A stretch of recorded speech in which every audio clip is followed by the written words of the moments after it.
Now, news of the spike in cases may concern parents as they prepare to send their kids back to school in just a few weeks. And with so many changes needed to keep students and staff safe, many are wondering if schools will be ready. Well, that's something my next guest has been looking into. Prachi Srivastava. She's a professor of global education at Western University, and we reached her today in Toronto. Prachi, thank you for joining us today. We really appreciate it. We were just talking with the previous doctor about, should kids go back to school in a couple of weeks? What do you think? Do you think that schools should be delayed, or are they ready? Hi, Hannah. Thanks for having me. Well, I think our fundamental issue here is that provinces across this country have adopted a blunt, open, close strategy with regards to schools. And we could say, okay, perhaps that was the thing to do back in March. But given that we've had a few months now to plan and prepare, what I would have liked to see, and what I have been recommending, because I'm drafting recommendations also for the G20, is to have a localized, community-based approach. There are communities in provinces that have seen sustained drops in numbers of cases and that are slightly better off in terms of controlling the transmission.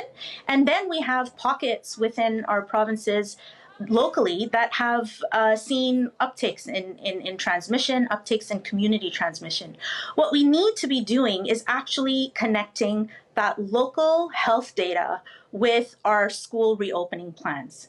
And countries across the world that have been successful in opening and keeping schools open have done that by really looking at the transmission, the community transmission at a more localized level. They've either been very successful in kind of quashing the virus to a manageable or near negligible level, and there's very few countries that have done that. New Zealand has been talked about, but then we've heard that there have been a few cases that have emerged. All to highlight the point that this is going to be a volatile academic year, and that we really need to be on this at a very community-based level. I think parents are extremely confused about what to do. I think that's fair to say. What would your advice be to them? Like, you're talking about it has to be at a community level. So for those parents, what do they look for? The parents, in this situation, I want to highlight one thing. I want to firstly say that what we are seeing is, in my mind, not just a natural evolution of the disease. It is a failure in policy. What we're seeing in education is a failure in policy and planning. It's a failure in communications.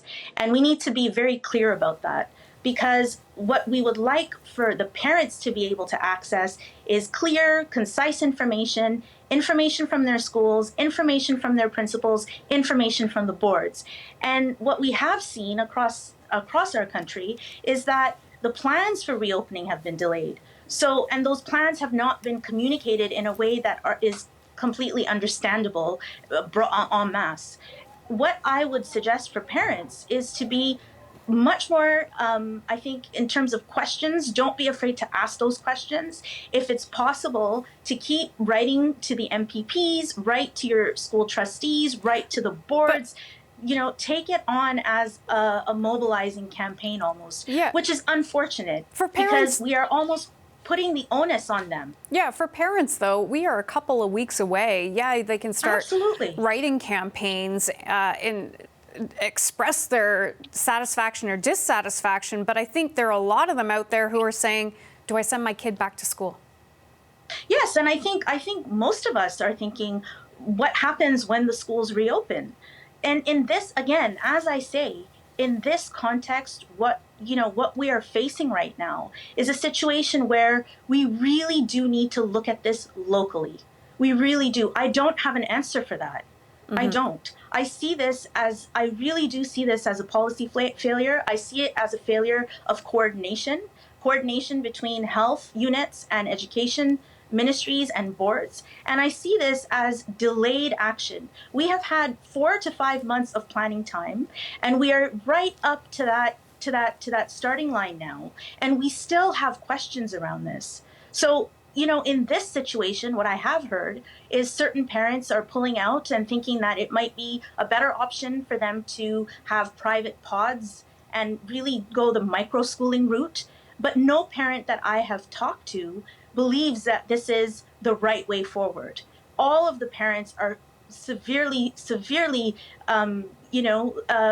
concerned about what this means for their children for the next year.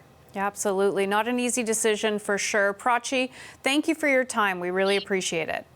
Thank you for having me. Prachi Srivastava is a professor of global education at Western University, and we reached her in Toronto.